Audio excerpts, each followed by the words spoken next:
editors, we felt we needed to do something about journalism, about black journalism, and about the state of the nation. But come 1996, there was a feeling that now that the country has resolved some of its issues, we as editors also needed to get over our differences.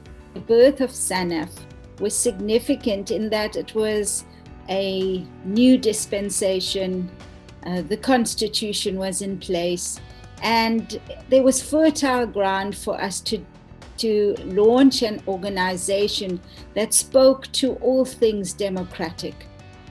And looking at where we were, it was an exciting time. There was so much energy and positivity. But the one thing we knew was that we needed a media freedom entity that was above race, above creed, above color, above religion. At the time, we couldn't foresee what challenges we would face in society, in the media. And I think SANEF started small with no proper funding model. But I think it has proven itself over and over again. It has challenged legislation, it has engaged government, it has engaged commerce, it has engaged, whatever forces there are that's a threat to freedom of expression, a threat to qualitative journalism, a threat to ethical journalism. We have to keep fighting because if you're not vigilant, and if journalism fractures, then democracy fractures. Journalism is a very key pillar of our democracy, of any democracy. So we have to make absolutely certain that we're constantly vigilant. And SANEF may be small, but we do punch above our weight. We have some very committed editors right from the beginning who have fought these battles and won many and been bruised by some. But we have to keep on fighting. We have to keep on fighting for journalists and editors to be able to do their jobs freely and fairly. We may ourselves here at home feel that there are issues that confront us in terms of media freedom.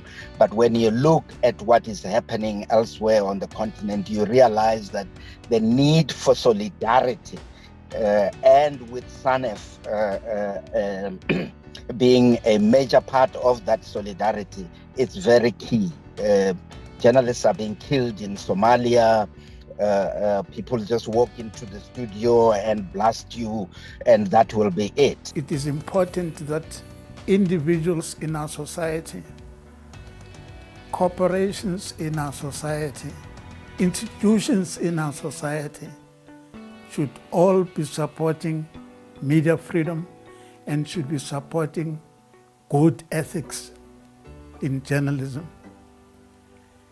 So if we can support it financially, you are building towards the future of this country. If you support them in other ways, you are helping build a better South Africa. To talk about the importance of Black Wednesday, I think we have to go back a bit and to quote one famous philosopher who once said that those who do not learn from history are doomed to repeat it. I think that's why it's important for us, 45 years later, for us to be commemorating Black Wednesday. We now know that you cannot silence the media. The need for an independent media in any country, in any democracy, is important. That is why SANEF commemorates Black Wednesday. That is why SANEF also exists to protect media freedom, because we believe that media freedom is non-negotiable. It is an important pillar of our democracy. And for us, it goes without saying that on a day on a day where we commemorate Black Wednesday, we have to remind South Africans, we have to remind each other why it is important to have an independent